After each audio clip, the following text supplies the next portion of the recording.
Assalamu alaikum. Anomaly, something that is unusual or unexpected. The sudden spike in website traffic after midnight was an anomaly. মানে ব্যাপারটা আমি বাংলায় বোঝালে যেটা হুট করে একটা জিনিস চেঞ্জ হয়ে গেছে। আপনি আপনার একটা ওয়েবসাইট আছে বা সিম্পলি বাংলা আপনি চিন্তা করেন আপনার একটা মুদির দোকান আছে। এখন মুদির দোকানে আপনার প্রতিদিন বিকাল 4টা থেকে 5টায় সাধারণত 4 থেকে 5 জন বা 10 জন আসে। কিন্তু আজকে আপনি দেখলেন হুট করে আপনার মুদির দোকানটিতে সেই বিকাল 4টা থেকে 5টার মধ্যে মোর দ্যান 50 জন চলে আসছে। সো এটা আপনার একটা আনএক্সপেক্টেড জিনিস না, বা যেটা সামথিং দ্যাট ইস আনইউজুয়াল, যেটা আসলে সাধারণত হয়ে থাকে না। তো ওইটাই আসলে অ্যানোমালি দ্বারা বোঝানো হয়। ইকোয়েভোকাল, ইকোয়েভোকালটা হলো একটা অ্যাডজেক্টিভ যেটা not easily understood or explained or maybe not giving a straight answer. এটা দ্বারা বোঝানো হয় যে আপনি কারো কাছে কোনো একটি প্রশ্ন বললেন, সে ওটার ঘুরায় পেঁচা একটা উত্তর দিল, এক্স্যাক্ট উত্তরটা দিল না। যেমন এখানে আমি একটা এক্সাম্পল হিসেবে দিয়েছি যে you are at a friend's birthday party and they ask you if you want cake or ice cream, but instead of a clear answer they say well maybe a little bit of both, perhaps some cheese too. So মানে বোঝা যাচ্ছে সে clear একটা উত্তর দিতেছে না, মানে আপনি তার উত্তরের মধ্যে কোনো ক্লারিফিকেশন পাচ্ছেন না। সো আপনি শিওর না আসলে সে কি বলতে চাচ্ছে, লিটল বিট অফ কনফিউশন এটার ভিতরে কাজ করতেছে, এরকম জিনিসকে ইকোভোকাল বলে। সো আপনি যদি কখনো ইকোভোকাল টাইপ কোনো উত্তর পেয়ে থাকেন তাহলে অবশ্যই আপনার এটা ক্লারিফিকেশন হয়ে নেওয়াটা ফার বেটার দেন লুসিড। লুসিডটা একটু কমন বেসিক জিআরের মধ্যে, এটা মোটামুটি ইউজ করা হয় আমাদের ডেইলি লাইফে। এটা দ্বারা বোঝানো হচ্ছে very clear and easy to understand. Very clear বা খুবই ভিভিড, স্পষ্ট। Lucid is not just about being clear, it's about being vivid and almost two real. মানে লুসিড ব্যাপারটা এইরকম যেটা আপনার একদম মনে হচ্ছে আপনাকে কেউ বলার কারণে আপনার চোখের সামনে ভাসতেছে, এতটাই আপনার সাথে বা আপনার চিন্তা ভাবনার সাথে এটা মিলে গেছে, বা এত সুন্দরভাবে রিপ্রেজেন্ট করা হয়েছে, এত লুসিডলি রিপ্রেজেন্ট করা হয়েছে, যেটা ভেরি ক্লিয়ার এবং ভেরি ইজি টু আন্ডারস্ট্যান্ড, যেটা আপনি জাস্ট শুনি আন্ডারস্ট্যান্ড করতে পারতেছেন। Precipitate, to cause to happen quickly or suddenly. So এইটা দ্বারা বোঝানো হচ্ছে যে কোনো একটা কাজ হয়ে যাওয়া জাস্ট একটা ম্যাজিক ট্রিকের মতো, বা হুট করে একটা সারপ্রাইজ পার্টি, আপনি জানেন না কিছু, একটা সারপ্রাইজ পার্টি হয়ে গেল, আপনার আপনার জন্মদিনের একটা সারপ্রাইজ পার্টি, আপনি জানতেন না। সো এই যে এই ব্যাপারগুলোকে বলা হয় পারসিপিটেট।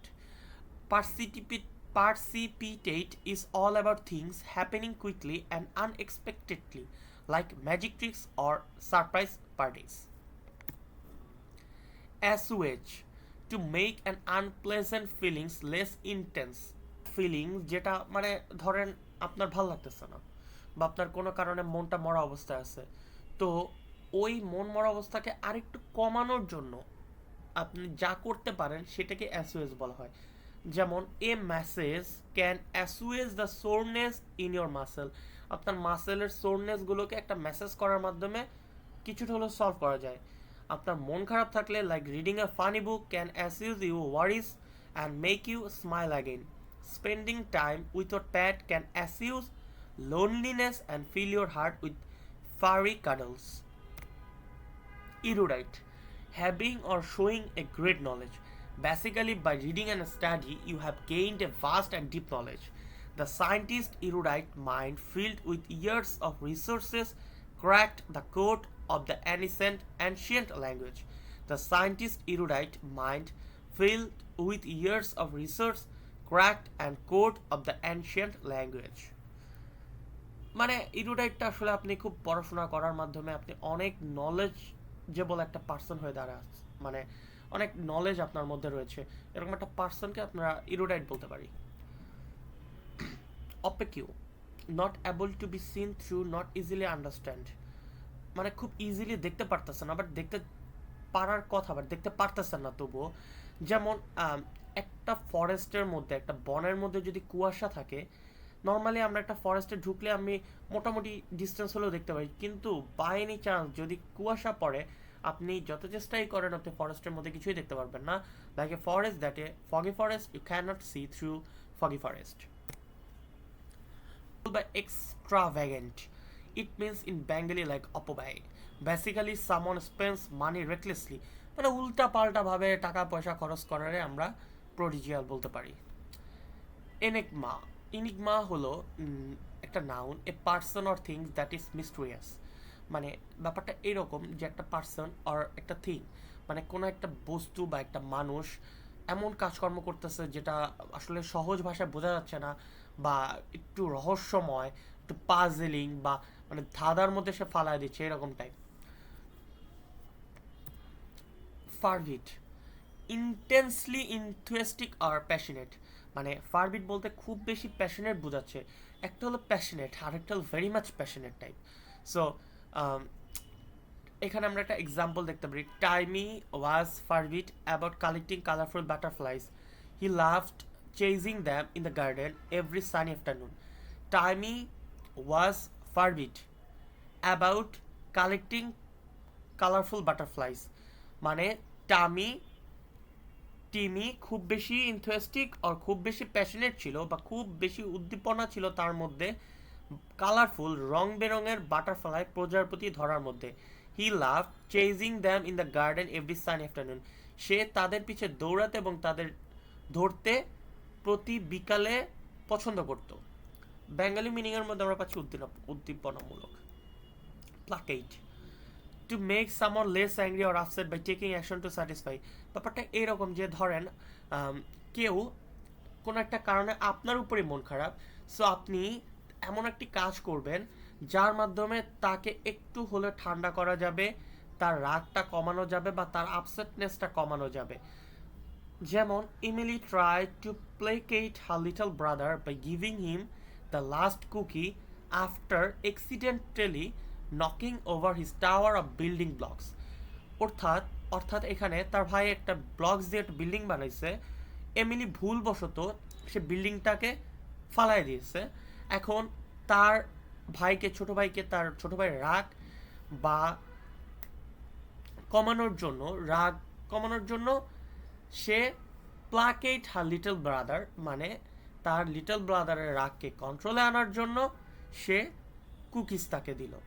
এখন আমরা জানি যারা প্রিপারেশন নিচ্ছেন আপনারা জিআরই, আপনারা এই যে আমার এটার মিনিং করে বলার কোনো মানে নাই, বাট এটা বলার একটাই রিজন, আমরা ওয়ার্ডটাকে যতবার উচ্চারণ করতেছি, যতবার পড়তেছি, তার সাথে আমরা একটু বেশি এঙ্গেজ হইতে পারতেছি। জিল, এখানে এই লাইনটা ভুলে চলে আসছি। Emily try to placate her little brother by giving him the last cookie after accidentally knocking over his tower of building blocks. Okay, zeal হলো অ্যাডার, ফার্ভার আর eagerness. It means in everyday life student with zeal, মানে খুব বেশি আগ্রহী। Student with zeal for learning, যে স্টুডেন্টটা খুব বেশি পড়াশোনা নিয়ে আগ্রহী থাকে, খুব পড়াশোনা বেশি জানতে চায়, এইরকম কিছু বোঝাচ্ছে। মানে ইগারনেস মানে খুব বেশি আগ্রহ বা উদ্দীপনা রয়েছে, আগ্রহ রয়েছে পড়াশোনার প্রতি, বা আগ্রহ রয়েছে কোনো একটি স্পেসিফিক কাজের প্রতি। এখানে এক্সাম্পল আমরা দেখতে পারতেছি, in everyday life a student with zeal for learning might eagerly participate in class discussion, read extra books and ask question to deepen their understanding of various subjects. So এখানে বোঝা যাচ্ছে যে ছেলেটা বা যে মেয়েটা বা যে স্টুডেন্ট তার ক্লাসে ভালো হতে চাচ্ছে, অর্থাৎ সে খুব বেশি আগ্রহী পড়াশোনা নিয়ে, তার কিছু এক্সট্রা বই পড়তে হবে, ক্লাসের মধ্যে কোশ্চেন করতে হবে, যেন সে তার আন্ডারস্ট্যান্ডিংকে আরও ডিপ করে তুলতে পারে, তার সকল ক্লাস ডিসকাশনের মধ্যে পার্টিসিপেট করতে হবে। এইটাই বোঝানো হচ্ছে যে zeal, zeal, zeal for studying, zeal for acting, zeal for writing, মানে খুব বেশি আগ্রহ। When someone is zeal for acting, he watches every movies, ব্যাপারটা এরকম আর কি। অডাসিয়াস মানে খুব বেশি কনফিডেন্স দেখানো, বা ফেস চ্যালেঞ্জেস উইথ কনফিডেন্স, বা willing to take risk, bold, fearless, adventurous. Mayach showed his audacious side by climbing the top of the tree in the backyard, enjoying the view from a branch most kids wouldn't dare to reach. মানে মায়াচ তার audacious সাইডটা দেখাইছে, অর্থাৎ মায়াচ risk নিতে যে ভয় পায় না সেটা দেখাইছে, বা সে যে চ্যালেঞ্জগুলোকে কনফিডেন্সের সহকারে পার করতে পারে সেটা দেখানোর জন্য সে ব্যাকইয়ার্ডের ট্রির একদম উপরে মাথায় উঠছে এবং সেখান থেকে টোটাল ভিউটাকে এনজয় করতেছে, যেটা মোস্ট আদার কিডস পারতেছে না, কারণ তাদের মধ্যে ওই অডাসিয়াস সাইডটা নাই। কোটিডিয়ান মানে দৈনন্দিন, এটা অ্যাডজেক্টিভ হিসেবে ইউজ করে। It refers something that is ordinary, যেমন মানে ডেইলি বা মানে কোটিডিয়ানটা বলতে বোঝায় যে আপনার ডেইলি লাইফে আপনি ইউজ করেন। Common, routine, ordinary. Jack's breakfast of cereal and milk was quotidian routine. He enjoyed it every morning before heading to school. In a family, the quotidian tasks might include setting the table for dinner, doing homework, and reading bedtime stories, a series of everyday activities that create a sense of normalcy. বুঝা গেছে? Coordinate task mind মানে যেটা daily দিন আমরা use করি। ওকে, আজকে এই পর্যন্তই ছিল। আমরা নেক্সট একটা ক্লাস ভোকাব আপলোড করবো আর একটা কোয়ান্টের টপিক আপলোড করব। এভাবে করে পার ডে আমরা 2টা করে ক্লাস আপলোড করার চেষ্টা করব। বাদ বাকিটা দেখা যাক কত দূর আমরা আগাতে পারি। আল্লাহ হাফেজ সবাইকে। থ্যাংক ইউ আমার